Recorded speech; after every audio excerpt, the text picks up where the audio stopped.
तो दोस्तों आज की इस कहानी में हम देखेंगे कि एक शादीशुदा औरत को कैसे एक कुंवारे लड़के से प्यार हो जाता है और अब इनकी लव स्टोरी कहां तक जाने वाली है ये देखेंगे आज की हम इस स्टोरी में।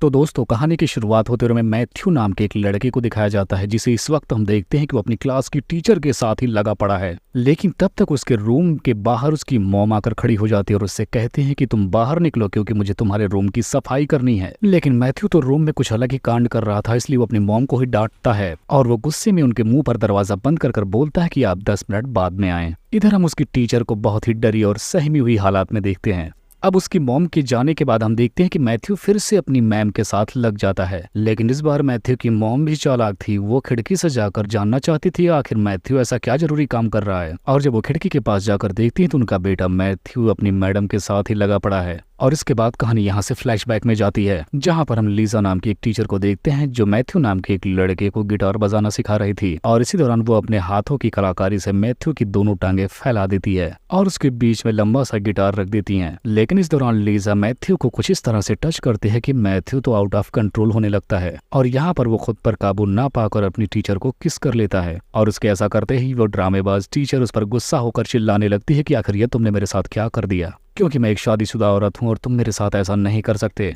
अब लीजा उस पर काफी ज्यादा चिल्ला रही होती है। इसकी शोरगुल की आवाज सुनकर उसका हस्बैंड भी वहां पर आकर पूछता कि आखिर यहाँ पर झगड़ा क्या चल रहा है। लेकिन देखते हैं कि उसके आने के बाद लीजा अपने हस्बैंड पर भी उतना ही गुस्सा करने लगती है और मैथ्यू को भी डांट कर वहां से जाने के लिए कहती है। और वहां से जाते जाते मैथ्यू अपनी मैम को सॉरी बोलता है। अब मैथ्यू के जाते ही हम देखते हैं कि लीजा का हस्बैंड लीजा के पास पीछे से आकर एक स्टिक से उसकी गर्दन जकड़ देता है और उसे बुरा भला बोलते हुए कहता है कि तुम्हारी हिम्मत कैसे हुई अपने स्टूडेंट के सामने मेरी बेइज्जती करने की। जिसके बाद हम देखते हैं कि लीजा को उस स्टिक से चोट लग जाती है। अब इतना सब कुछ होने के बाद हम देखते हैं कि अगली सुबह लीजा मैथ्यू के घर पर खुद जाती है और इस दौरान मैथ्यू अपने घर पर बिल्कुल अकेला होता है। अब यहाँ पर मैथ्यू लीजा के चेहरे पर एक चोट का निशान देखने के बाद वो समझ जाता है कि इसके साथ क्या हुआ होगा और लीजा भी मैथ्यू को सारी सच्चाई बता देती है। अब इस बात को सुनने के बाद पता नहीं क्यों मैथ्यू को गुस्सा चढ़ जाता है, जिसके बाद वो उसके हस्बैंड से फाइट करने के लिए जाने लगता है। लेकिन लीजा उसे बताती है कि नहीं बेटा वहां मत जाओ क्योंकि तुम कोड़ दिए जाओगे। और उसकी बात मानकर मैथ्यू लीजा को अपने घर के अंदर बुला लेता है और दरवाजे को अंदर से ब्लॉक कर देता है। अब यहाँ पर गेट को लॉक करने के बाद लीजा समझ जाती है कि मैथ्यू उसके साथ क्या करने वाला है और फिर वो भी उसके साथ शुरू हो जाती है। लेकिन तभी उनके गेट पर ऐसा लगता है कि कोई आ गया है, जिसकी वजह से लीजा मैथ्यू को छोड़कर जरा छुप जाती है। लेकिन जब दरवाजा खुलता है तो हम देख पाते हैं कि वो कोई नहीं बल्कि मैथ्यू की मॉम थी और घर में सारा सामान बिखरा हुआ देखकर वो मैथ्यू पर चिल्लाने भी लगती हैं। लेकिन जब उन्हें अपने घर में एक अनजान औरत खड़ी दिखाई देती है तो उससे जाकर पूछती है कि आखिर तुम कौन हो। जैसे ही वो औरत पलटती है तो उसकी मॉम पहचान जाती है कि ये लीजा है, क्योंकि लीजा और मैथ्यू की मॉम दोनों साथ की क्लासमेट होती हैं। यहाँ पर मैथ्यू की मॉम अपने सामने अपनी फ्रेंड लीजा को देखकर बहुत खुश होती हैं और फिर दोनों एक दूसरे से काफी बातें करने लगती हैं। अब ऐसा देखने के बाद मैथ्यू तो बिल्कुल हैरान रह जाता है क्योंकि उसे नहीं पता था कि उसकी मॉम और उसकी मैम दोनों एक दूसरे की फ्रेंड है।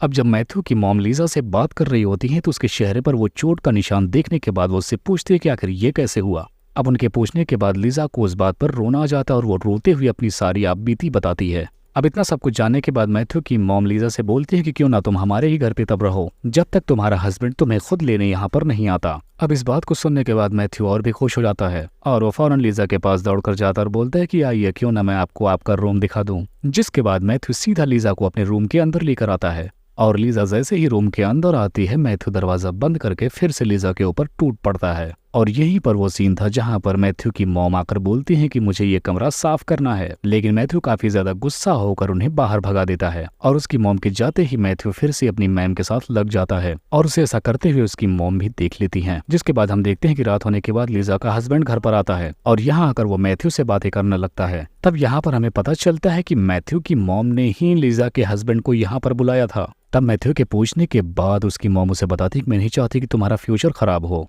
वो भी एक शादीशुदा औरत के साथ, इसीलिए मैंने इसके हस्बैंड को यहाँ पर बुलवा लिया। अब इतना सुनते ही मैथ्यू को सारी बात समझ में आ जाती है कि उसकी मॉम भी उसके अफेयर के बारे में जान चुकी हैं। अब इतना सब कुछ जानने के बाद मैथ्यू अपनी मॉम पर बहुत चिल्लाता है और मैथ्यू अपनी मॉम से कहता है कि तुमको नहीं पता कि इसका हस्बैंड कितना दरिंदा इंसान है, ये मेरी टीचर को हमेशा मारा करता है। मगर यहाँ पर लीजा का हस्बैंड मैथ्यू को कुछ भी नहीं कहता है। यहाँ पर वो मैथ्यू से कहता है कि तुम बस लीजा को अपने साथ लेकर आओ और यहाँ पर मैथ्यू हंसते हुए बोलता है कि जाओ तुम खुद देख लो कि तुम्हारी वाइफ मेरे कमरे में है। और ये सुनने के बाद जब लीजा का हस्बैंड उसके कमरे तक जाता है तो वो देखता है कि वहाँ पर लीजा के सारे कपड़े बिखरे पड़े हैं, लेकिन लीजा वहाँ पर नहीं है। और इधर हम देखते हैं कि मैथ्यू अपनी मॉम पर फिर से बहुत गुस्सा करता है और इतना कहकर वो वहां से चला जाता है। अब हम देखते हैं कि मैथ्यू बाहर आकर अपनी कार को स्टार्ट करता है, जहां पर हम देखते हैं कि लीजा उसकी कार में पीछे बिना कपड़ों के लेटी हुई थी और वो अब मैथ्यू को बोलते हैं कि तुम मेरे साथ कहीं बहुत दूर ड्राइव पर निकल चलो। और इसी को दिखाते हुए इस कहानी का यहीं पर एंड हो जाता है।